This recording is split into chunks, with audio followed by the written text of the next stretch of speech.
You know what this will do? Well, not this specifically, but your brushes, mark making practice and exploration is a very important part of learning what your brushes will do.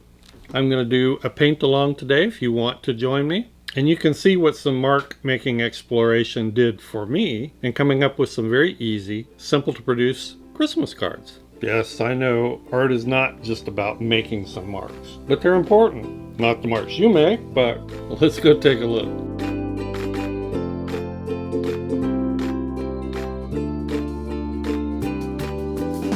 All right, I think I've got what would be a fairly easy paint along today. It's going to be semi-spontaneous. Now, if you're new to this channel, I like to explain spontaneous painting is going in with no particular plan in mind. At least that's the basis of it. Sometimes I do have semi-plan, and that's the case today. But the overarching theme for today is going to be mark-making study. So I'm actually going to produce a scene that's born out of that discovery. First brush we're going to look at are these oval washes or cat's tongue. An oval wash is just a flat. Here you can see it edge on, but it comes to a point. Simple as that. I've got mixed up here some blue, a darker blue down here, a little bit lighter. I just use Cobalt Blue. You can use Phthalo, Ultramarine, whatever you have. Prussian blue, it doesn't matter. I'm going for something cool and wintry, and hopefully I'll do a couple of these so you can get some ideas of your own. And I want to do some mixed media doodling on top of the painting. I also want to look at this fan brush. It will make some unique marks. It's a little more limited, but it's unusual and it's fun to play with. Again, this is a brush that you should study. I would study, if you ever plan to use one, what kind of marks it will make. All of these ideas were born out of play, discovery, learning the mark making abilities of my brush, and then having fun with it. Okay, this is an etcher postcard. These are 100% cotton postcards. I like them. This is just a small 4x6. It's a great value. Another great product, which is similar, is the Bee. These are 6x9 sheets that come in a pack of 50. Another good value. I'm actually going to have a sheet of this on the side so I can show you the individual strokes. All right, here's the basic stroke that we're going to use, and that is just a stamping sort of stroke. It's touching that tip and pulling down. Let's make that a little darker. And I will overlap them. So that's the stroke. And if you've not done it, you're not familiar with this brush, you might want to try this on scrap paper. Depending on how far you push, even with this one, just keeping with this one big brush, you can vary the size. So you may not even need to use the smaller brush. That's the stroke. That's going to be the focus of this painting. All right, got my 3/4 inch oval wash here, and I'm going to load it up so you can see it. I'm going to have a bit of a tint to it, and I'm just going to make sort of a bit of a rolling hill. I'm just saturating that paper, and then I'm going to carry that water all the way to the bottom. So I have, hopefully you can see that. Let me add a little more color so you can see it. You can do this with faint color, or you can do it with just clear water. It's going to work the same in the painting probably. I'm going to load it up with a little heavier color here, and we're just going to go through and make a series of towers. Yep, they'll be probably trees. And let your stroke come down into that wet area. Vary the height. I could switch to that smaller brush. I kind of wasn't sure, but you can angle your brush a little bit and get a thin, narrow one with just using the same brush. Now I'm going to load it up with a really, really dark mixture down here, and this is fairly dark. Ooh, it's already started to dry up there.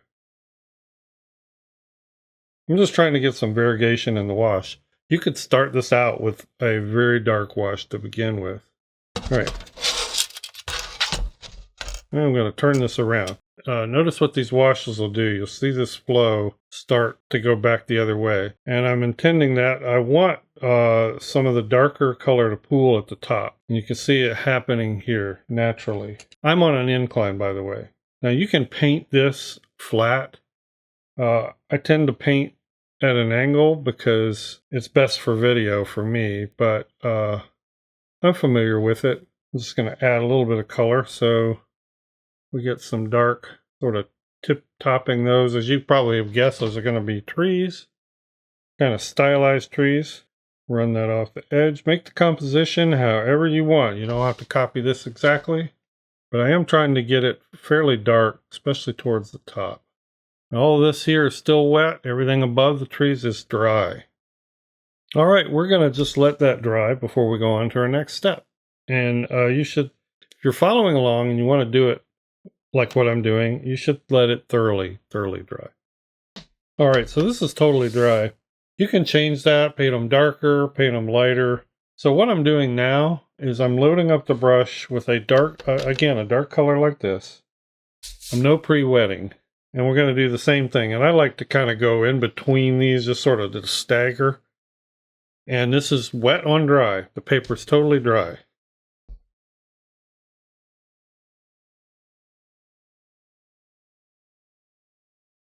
And I only want to do this in a few places.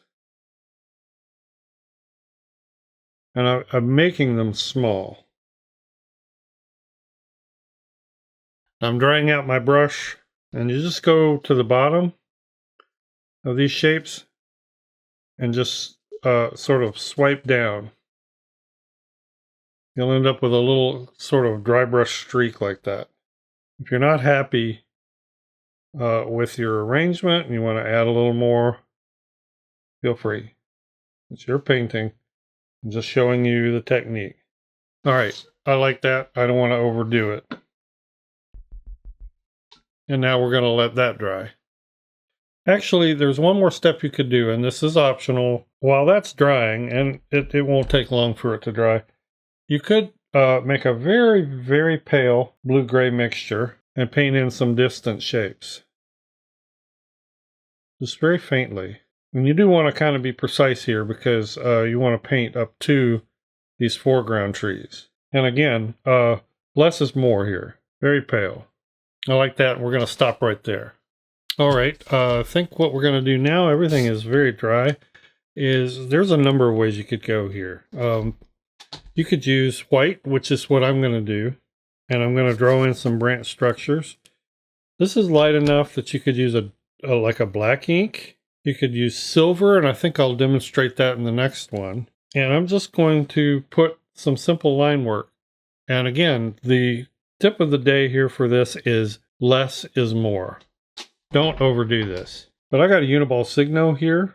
This is water soluble, but it's got some nice opaque white ink in it. You could also use a gel pen, jelly roll gel pen, what I tend to use most of the time, but usually because I might paint over it. And this is acrylic. This dries permanent. The Uniball Signo does not. But this is going to be the last thing I do, so it doesn't matter if it's water soluble. The way I'm going to draw them, if you want to do it the way I'm doing it, I don't go all the way to the top. That'll be evident as to why in just a minute. And I think I'm going to only do some of these. And we're just going to make some branches.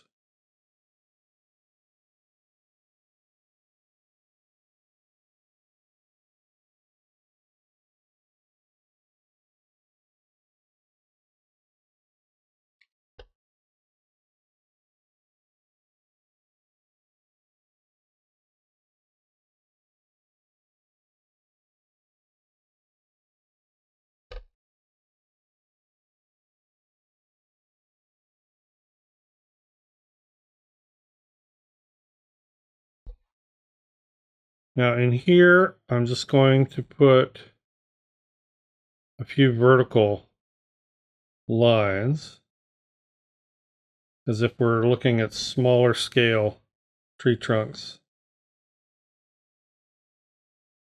Get some nice organic spacing in there.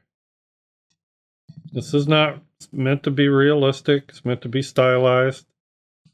But this is great for cards. I mean, it's just so simple. At this point, I could stop anywhere. I'm just going to put a few dots in here.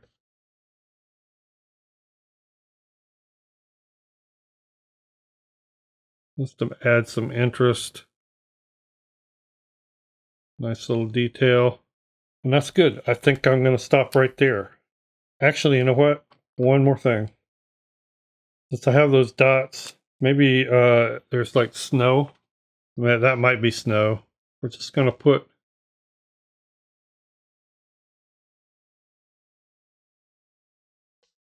few random dots in the sky. And what I have here is a Staedtler Triplus Fine Liner. This is a watercolor marker or water-soluble marker mostly. You could do this with a colored pencil. You could do this with a brush, like a little tiny spotter brush. You could do it with a fountain pen, anything you want. I just had these handy, decided to do it with this. Remember to do some nice, random, natural-looking spacing. Don't make it look like intentionally spaced polka dots. Well, I guess you could. It's yours. You could do whatever you want, but I like to do the random spacing. You even make a couple of them slightly larger. And now we're going to stop. Let's peel this off, see what we get. Oh, one more thing. Since I have a border on this with the tape, but some of it's white, I'm going to go ahead and add a border. I'm just going to use a blue-gray Prismacolor. And I'm just going to use the tape as my straight edge. Alright, now I'm done. And some of that I didn't get quite on there. I may have to touch that up with an actual straight edge.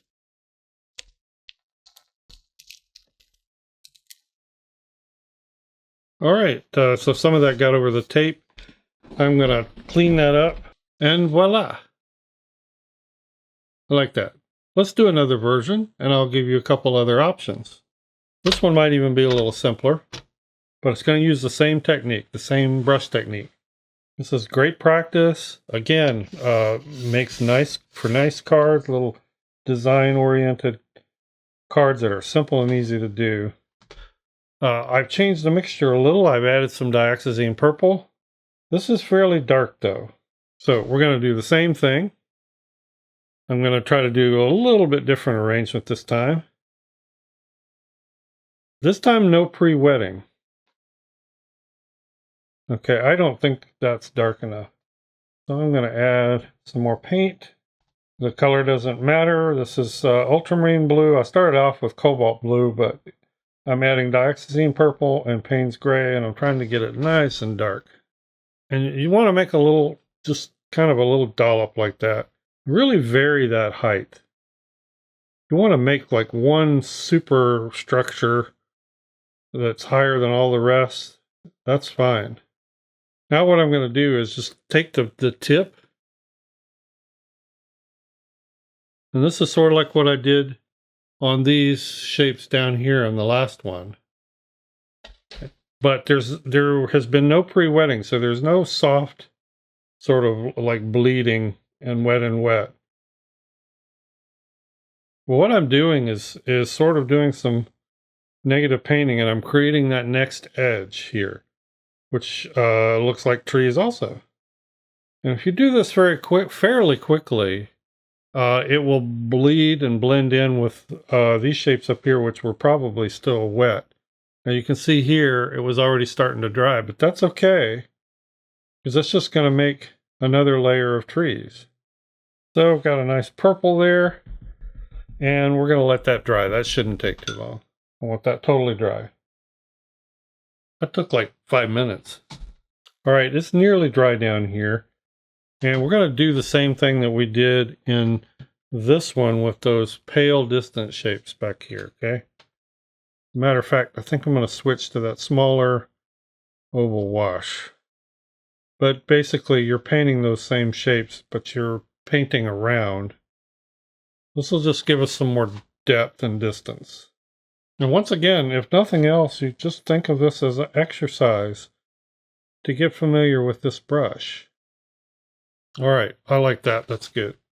You could do 5 of these in a half an hour, you know, just this part, and then put that aside, do another one while it's drying, put that aside, do another one while it's drying, then come back and do all the line work on top of it. All right, I'm going to take this blue marker. Again, you could use anything, a fountain pen, a dip pen, a colored pencil. And I'm going to start down here in this white area. We're just going to make some vertical stripes, like tree trunk lines here and there. Once again, if you're doing it this way, don't do picket fence spacing. Get some nice, organic, natural spacing. That means leave big gaps, put some close together. Don't end the bottoms of them in the same place. Some of it can come right up next to the color.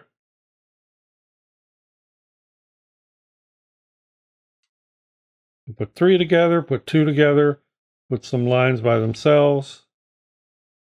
Natural organic spacing. Now on just a few of them, I'm going to do this. Just put some little tick marks out to the side. We're doing a very small scale sort of tree. But now this is yours. I mean, if you want to like add some longer branches, that's fine. But I know some of you like to copy what I'm doing, and that's fine. So there we go. And the same thing applies. Less is more. What we're going to do next is we're going to paint in some tree trunk branches up here with silver. This is a silver watercolor. Coliro Pearl colors. These are mainly different golds and then a silver. And I'm just going to use, I have a golden natural ultra round here, which has a really great point. It's almost a rigger. Not quite. And this is a watercolor, metallic watercolor. Now I loosen this up usually till it's pretty pasty. If it's watery, it's pretty transparent. So I like to get it as opaque as possible. So I try to work it until it's the consistency of really heavy cream. And I like to just paint the central trunks first. You don't have to bring your trunk all the way down to meet that. In fact, I like to see them almost fade out, like there's underbrush here. Don't need to do every one. I know on video it's hard to see, because silver, it kind of depends on how the light hits it. See, if I hold it that way, you can see it clearly. I'm going to do a couple of these lower ones too, these lower shapes. You'll usually know that when the paint consistency is about right, because when you get it too thick, it won't go down very well. Won't come off the brush. So I get it as thick as I can, and I think those few there is all I'm going to do. All right, since you can't really see that, that's what I'm doing. But you know, these are so quick and easy to do that if you don't like one, you can set it aside. And I'm sorry that that's not very visible in that light. Just going to try to hold it up every now and then. I think I'm going to go ahead and put one over here. So here's where I am so far. I thought about adding some very light branches back here on these tree shapes, but I don't think I will. Actually, if I hold it like that, you can see it. So what I am going to do, just like in the others, put a few little dots.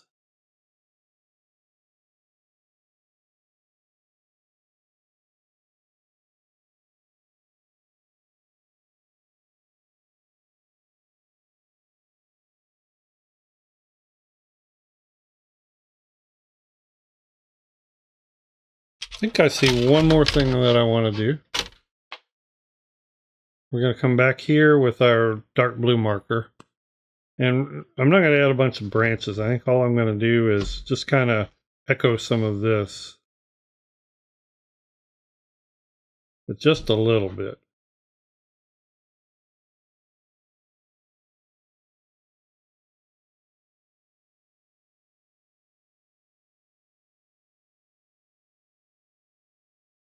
And I like that. I think that's working.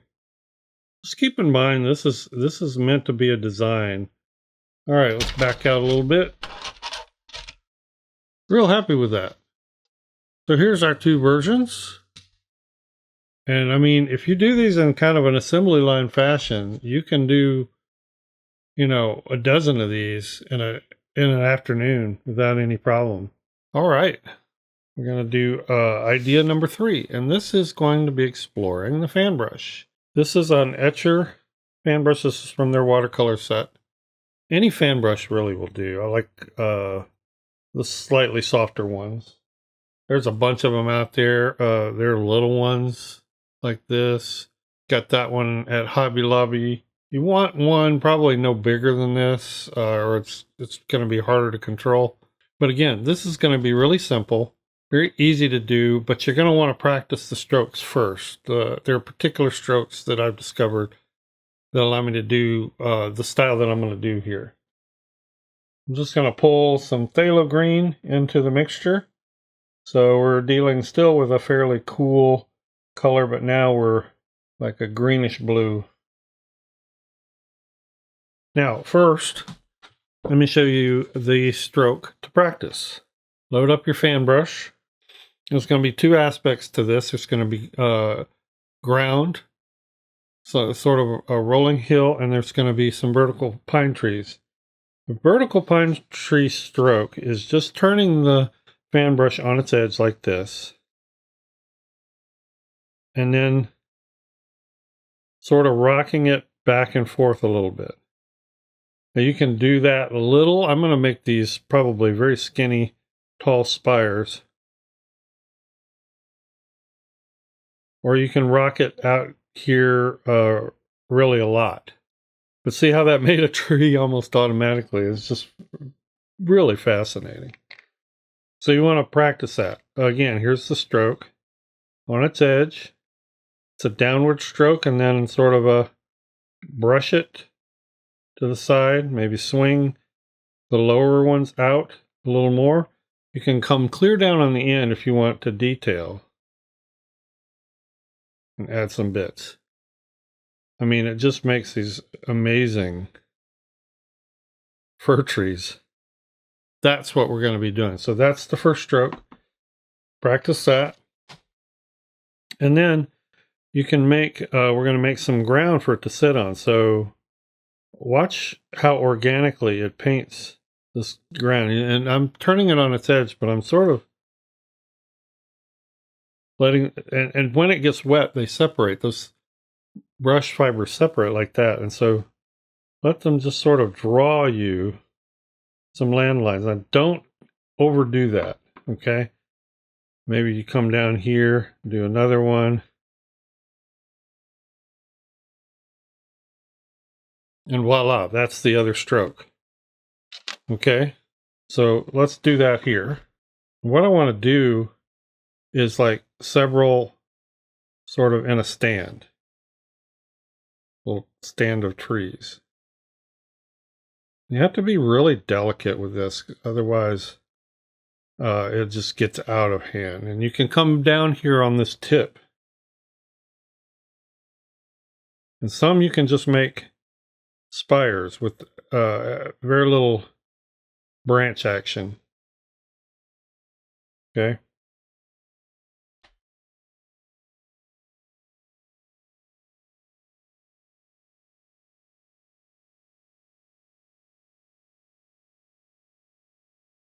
And I don't want to do a whole lot more than that. It's just real easy to get carried away with that and think you're having such a grand time painting those. So now for the hill that it sits on, and you want to touch the bottoms of those trees. Let them separate a little bit, let them come together a little bit, and maybe another little foreground hill that works into it.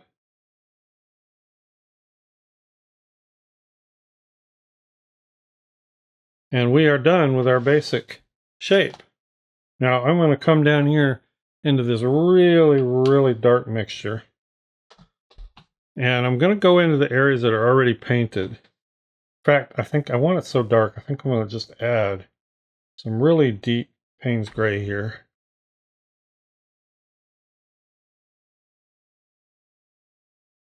And what I'm doing is I'm touching the bottom of these little areas. Some of them are going to still be wet, some of them are not. I need some very dark paint. And I'm painting almost now entirely with this last bit, just at the base, okay, of these tree shapes. You just want a bit of dark contrast down there, because that area is in shadow, most likely. And I've got a nice design from that first series of brush strokes, so I don't want to do a whole lot to add to that.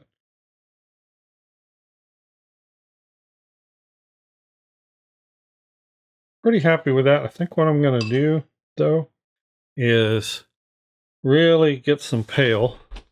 And you can get your sample card out here and see that's good, but that's not pale enough. I want it very pale, right about like that, maybe. And we're going to do a little grouping of distance. I'm just, with these last 2 or 3 brush fibers, I'm just stroking down.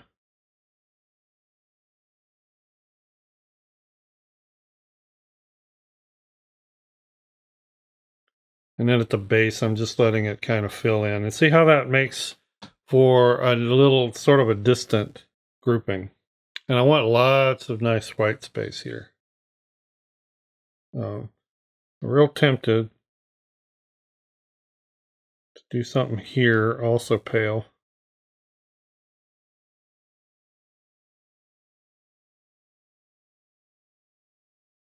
It's just cool the way those lines, you know, those sort of parallel lines from the brush make an interesting shape. Now, if you want to, you can use all of this as a jumping off point. You can go in here and paint a little few details and just sort of make it a little less impressionistic, expressionistic, and actually, you know, render some of these trees a little more distinctly. But even if you do that, I mean, this technique has gotten you about 90% of the way there, and that to me is what's fun about it. And all I'm doing here is just defining those branches out there, so they look a little more like what I wanted. I want this one to be a little more in the foreground, so I'm darkening it.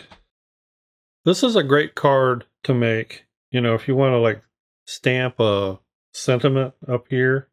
You could do 3 or 4 of these and try different things. You could add like a gradient of color from the bottom up first before you do all this. Maybe a little wisp of a sky. I want to keep it in the near family of this green, but what would happen? I got a really wet mixture and did use some of the same technique for a sky. Did I ruin it? Did I just ruin it? I don't think so. And then what would happen if I'll cover this up and sprayed that? Just to soften it. Oh, it's gonna run. Oh, that's okay. That looks fine. Very faint and wispy. Let me just do some charging. This is what play is all about. Play, experimentation, discovery. All right, I like that. I don't want to overwork that. I want to do one last thing, and that is I'm going to spatter down here.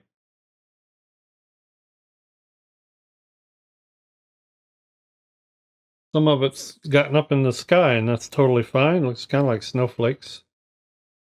In fact, let's do some more of that.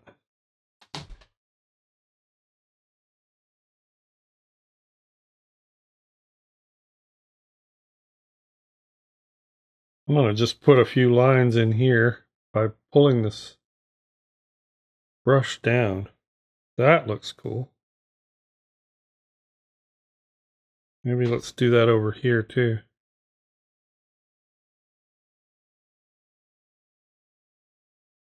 You know, and there's nothing wrong with actually doing a few of these that you intentionally overwork because you just want to try everything. I do that all the time. I'll pull out scrap sheets of paper and then I realize, okay, that technique was working, that was working. And then I'll try some more and it's like, okay, I overdid it. Well, as long as I overdid it, let's just try all kinds of things. What I'm going to do in that vein is just kind of put a glaze, bring in a regular brush in here. Just sort of add some tone in that area. Doesn't necessarily need it, but I'm a chronic experimenter.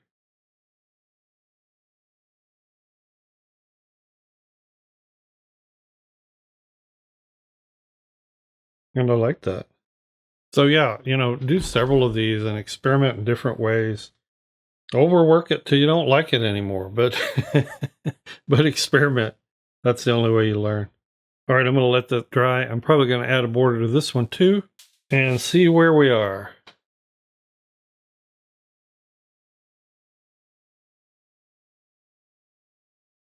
So I just decided to take some cardstock, some colored cardstock,